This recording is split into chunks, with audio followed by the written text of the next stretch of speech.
Hey, welcome to learn Xiangqi.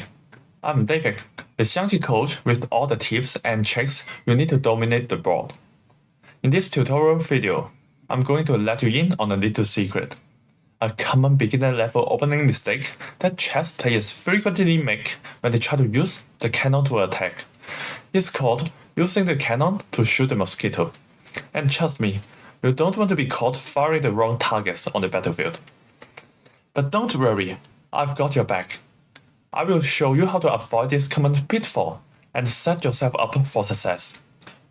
One of the things that makes Xiangqi so exciting is all the open lines, right from the get-go. No waiting around for lines to be opened like chess. You have got multiple attack roles ready to go right from the start. Also, as the soldiers are not connected with each other, the soldiers on the 3rd, 5th, and 7th file are not protected and are lined up like sitting ducks, begging for a good attack. But here's the thing, just because you can attack a soldier right off the bat, doesn't always mean you should. In fact, going straight for the soldier is a classic rook mistake that could leave you open to a road of hurt. Actually, when a player moves the cannon to the 3rd or 7th file in the opening, the opponent can just be like, yeah, whatever dude, do your thing. The thing is, that move, where the cannon takes the soldier, is actually not the best from a development perspective. Because the cannon needs a mount to capture or protect pieces, and the mount it has, the stronger it is. But once it crosses the river and takes out the soldiers, it's kinda like putting your cannon on the front line with no support. Also, this red cannon is now in a position where black can threaten it to gain tempo, the positional advantage. Here, black moves the horse to the edge to threaten a discovered attack against the red cannon in the next move. The red cannon escapes and takes the soldier. Black moves the cannon to the h7 to threaten a fork. Red elephant escapes. Black develops the chariot to j8. From a development perspective, the red player is now in a sorry state. Black has already developed 3 strong pieces, while red only developed the cannon to a position that is not serving any purpose. It's like bringing a spoon into a knife fight for red. Now, some folks might argue that taking those 2 soldiers wasn't such a bad move for red, but let me tell you, in Xiangqi opening, developing your strong pieces is like getting your ducks into a row before the battle begins. And those 2 soldiers aren't worth sacrificing the development efficiency of your strongest pieces, like the mighty chariot. You need those powerhouses on your team to initiate a killer offense. So, taking those soldiers might seem like a good trade, but it will leave you at a significant positional disadvantage on the battlefield. If you want to be a player of efficiency, don't use your valuable cannon to shoot the mosquitoes. When moving the cannon to the 3rd or 7th file in the first turn is a mistake. Moving the cannon to the 5th file, which is called the central cannon, is actually the most popular opening among Chinese chess lovers. When red makes this move, black has no choice but to respond. If black doesn't, red can take the central soldier and face the general with a formation called the Headhunter Cannon, where the cannon directly faces the general with no obstacles. With the Headhunter Cannon, red can bring the double cannon checkmate threat to black, or even perform a sneaky discovered attack to capture black's strong pieces. Here is a real game example demonstrating the threat of the Headhunter Cannon. Both sides make the central cannon move in the first turn. Red moves up the soldier. Black and red took each other's central soldier.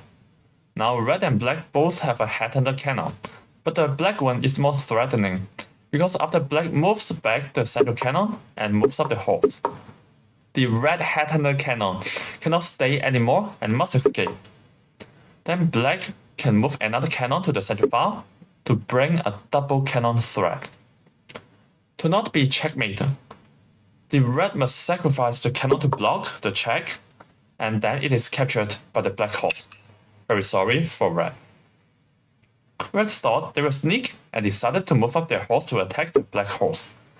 But the black horse wasn't having it and moved away, bringing a nasty discovered check to red. Red had to sacrifice their horse to block it, and black took it down. The only way for red to get out of checkmate now was to move up their general.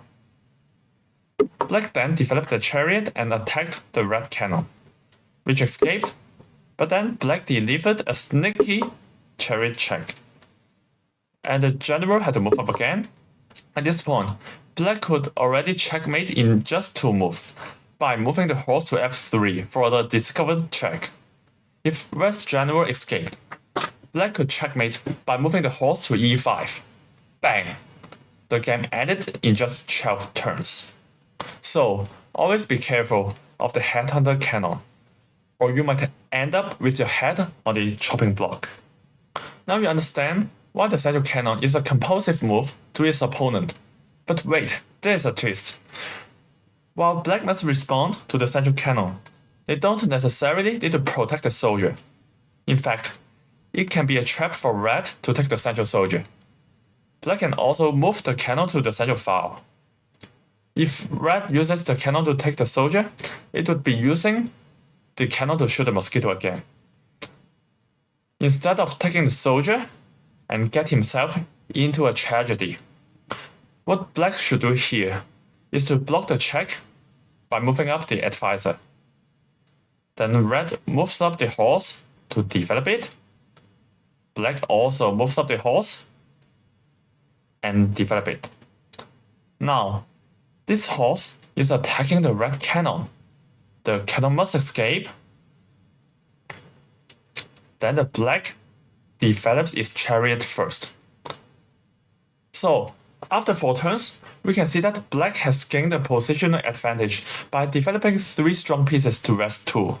This is because in the previous turn, when black develops the horse, in this turn, red must escape the cannon and is not developing any pieces. So, it lost a tempo here.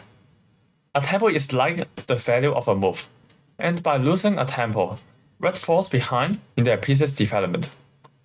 Even though red gained a soldier, the cost of losing a tempo is actually greater, because it allows black to develop their most powerful piece, chariot, earlier than red. And we all know that in Xiangqi, having a strong chariot can be the key to victory.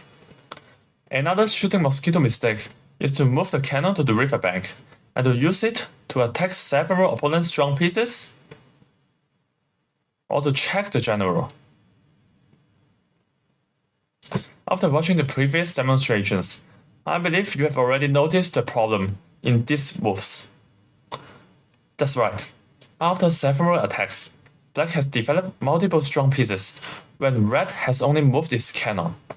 It's pretty sure red would suffer from the positional disadvantage in the later game. Nevertheless, don't give up on the cannon just yet. It's definitely a powerful weapon on the Chinese chess battlefield, but it's all about using it at the right time and the right place. Let's come back to the position, where both red and black have the central cannon. In this case, if red were to take the central soldier, it would lose a tempo. So, what it should do instead is to develop the horse here. If black doesn't develop the horse and to move up the soldier. Here, red can take the soldier. Black blocks the check by moving up the advisor. And now red develops the chariot first.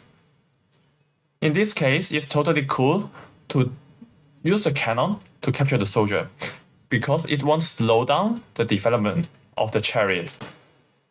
So in this position, after red has developed the horse, black should develop the horse to protect the central soldier, and prepare for the development of the black chariot.